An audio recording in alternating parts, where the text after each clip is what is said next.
Alright, here we go. It's a Monoprice Indio Classic. I'll put a link up so you can read about it if you want to. It has your traditional vibrato. One of the first things that happened out of the box was this white cap came off. This is a silicone plumbing tape. Well, it pretty much can attach a lot of things back together again that were broken apart. I took out one spring out of this vibrato system. It wasn't getting really any play at all. I brought it down to 2 springs instead of 3. So anyway, yeah, I needed plumbing tape on this. Plumbing tape. Okay, this has an Alnico pickup harness. It's not the original ceramics. I got sort of tired of those. They weren't horrible, but they weren't great. These, I think, are an improvement. Plus now it's got a little bit of a golden color to it, so it's sort of like my UCLA Bruins guitar, and that's where Jim Morrison went to film school with Ray Manzarek. So there's got to be some UCLA fans out there. It has little gold screws. I don't know if you can see those. Alright, it didn't quite fit this. I had to drill some extra holes that weren't there before to get these screws in. I had to trim off a little bit of the pick guard here, trim it off. Just doing a quick volume check there. Alright. I like this guitar. It's very heavy compared to other guitars. It's a heavy basswood, because I've seen light basswood and heavy basswood. This is a heavy one.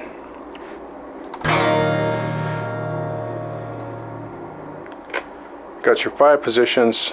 I will go through the Dolamo D-6. It's a rehoused Caline purple smoke is what it is, the boost. Got both controls a little over noon, your level and your gain. And then I'll do a Caline test with a couple of Caline pedals. First of all, a queen bee with the focus at mid, that's sort of your tone control. Got the level up a little above noon, and the drive is way up, not maxed, but pretty far up, like 5 o'clock or 4 o'clock instead of 5 o'clock. And then I'll do the, you've already heard this, the Caline Red Devil. Your lows, mediums, and highs are all set to noon. Same with the distortion. The toggle switch is vintage. The volume is way up. So let's go.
Well, hopefully that gives you an idea of what the guitar sounds like.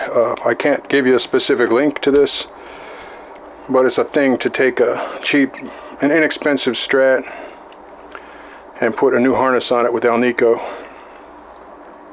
Oh, by the way, this particular one, this tone is usually for the mid pickup, but in this case it affects the bridge, and the mid has no tone on it. And then the neck has tone, the middle tone to the neck. And that's your volume, of course. So you still get the same thing, 1 through 5. You got 1, 3, 5. They're buzzy. You could probably hear that with the distortion, maybe even with the overdrive.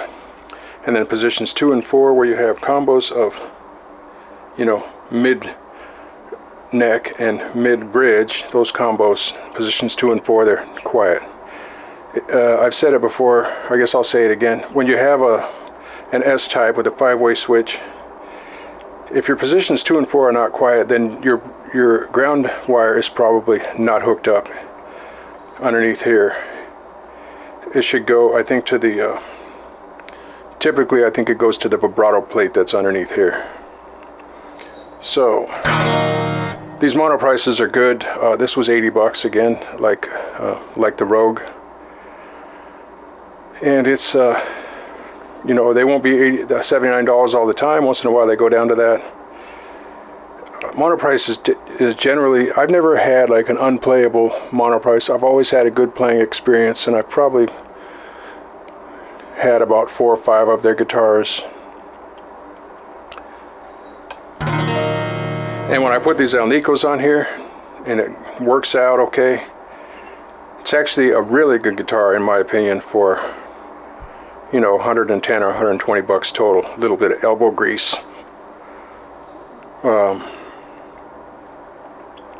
So yeah, that's what's what there. Oh, yes, I think the frets are low. They're not high. They're like 2.1 millimeters. That's pretty low, I think. I don't know. Maybe that 2.1 is the width.